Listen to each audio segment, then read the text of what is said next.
Pagdating ng agahan, si Fiang Bang, gusto mo move on ah.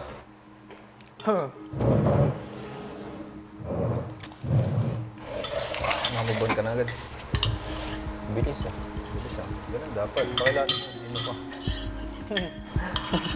Kapangit lang ako, gumiyak ako ng umiyak. Why my heart is so bigat? Hindi ako naiyak, pero ang sakit sa nagdib. Matapos ang agahan, pinili munang mapag-isa ni Fiang na tila apektado pa rin sa nabalitaan noong nakaraang araw.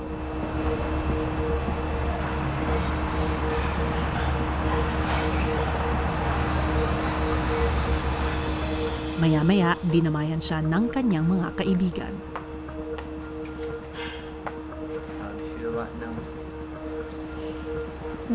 Pakiramdam mo. Wala mang mabigat. Pero hindi nga ako naiiyak. Mga ano lang yan. Mga isang linggo. Bakla, syempre, chine-cherish ko lang. Cherish?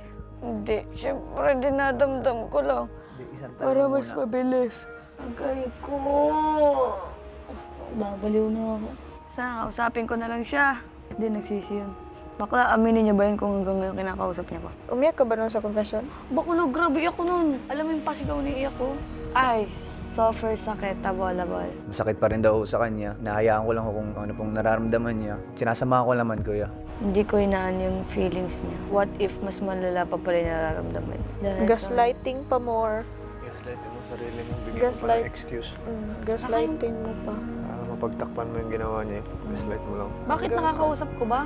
Hello, nandito ako sa loob. Hindi mo ba iniisip yung sarili mo na mas mabigat sa'yo? Ikaw Iniisip diloko, ko. ikaw pa mag... May isip. Mahal pa eh. Oh, lalo na, wala kang magawa dito. Actually, ikaw yan. Walang mali sa'yo. Diba, yun yung mismong piyang. At alam niya yun, sabi mo mismo. Alam niya yun, tanggap niya yun. Yun nga, sabi ko nga kay JP din. Ang rason Sabi mo. ko baka nag-iba yung dating.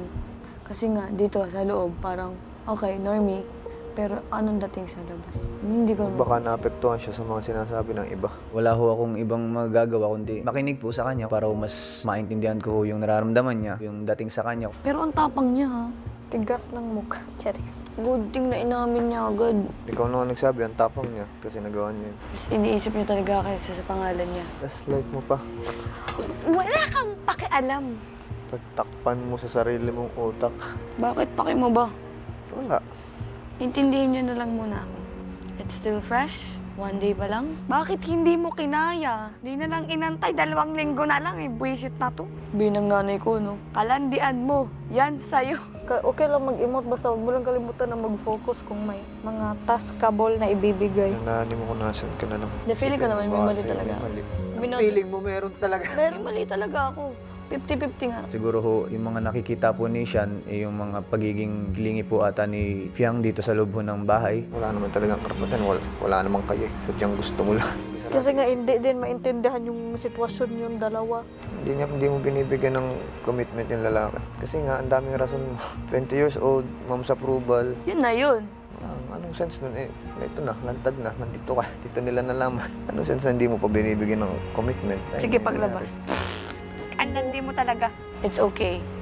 Not to be Kaya hindi okay. mo rin masasabi na mali din yung ginawa niya, yung lalaki. Yun na nga. Daw mali sa bilang lalaki. Wala. Mali niya sa sarili niya. Oo. Hindi niya mali sa akin kasi hindi siya committed sa akin. Bilang lalaki, kuya, naiintindihan ko naman po yung punto ni Sian. Honestly, ganun din ho yung mararamdaman ko. Ako po yung nakakapanood ng ganun. Kahit ho sabihin kong lawakan ko po yung pag-iisip ko, yung utak ko, hindi ko naman ho makontrol yung magiging emosyon ko, kuya. Yung punto lang ho sa paghahanap po ng masasandalan o sa paghahanap po ng iba para ho mapagbalingan ko ng emosyon, yun ho yung hindi ko po magagawa. Yung sa tingin kong hindi tama, kuya. Paras kang dalawa lang. May mali din Win-win. ako sa sarili ko, may mali siya sa sarili niya. Win-win What if baguhin namin yung sarili namin, tapos balikan kami? Valid naman po yung nararamdaman ng lalaki. Wala naman pong mali dun. Saka pinapakita lang naman po ni Fiang kung sino po talaga siya. Nagpapakatotoo lang naman po siya dito sa loob ng bahay. Kuya, wag niyo to ilagay na example dito sa loob ng bahay. Bakit? Feeling mo lang Puso yun. mo ba yung nawasak? Puso mo ba? Feeling mo lang yun. Sige, i-feel mo lang yun. Ang mga housemates, ginagawa ang lahat para mapasaya ang kaibigan. Ikaw mong puppet. Para hindi ako maiyak po, sige na. Bakit pa naiyak ka? JP, success! Napatawa mo si Fiang.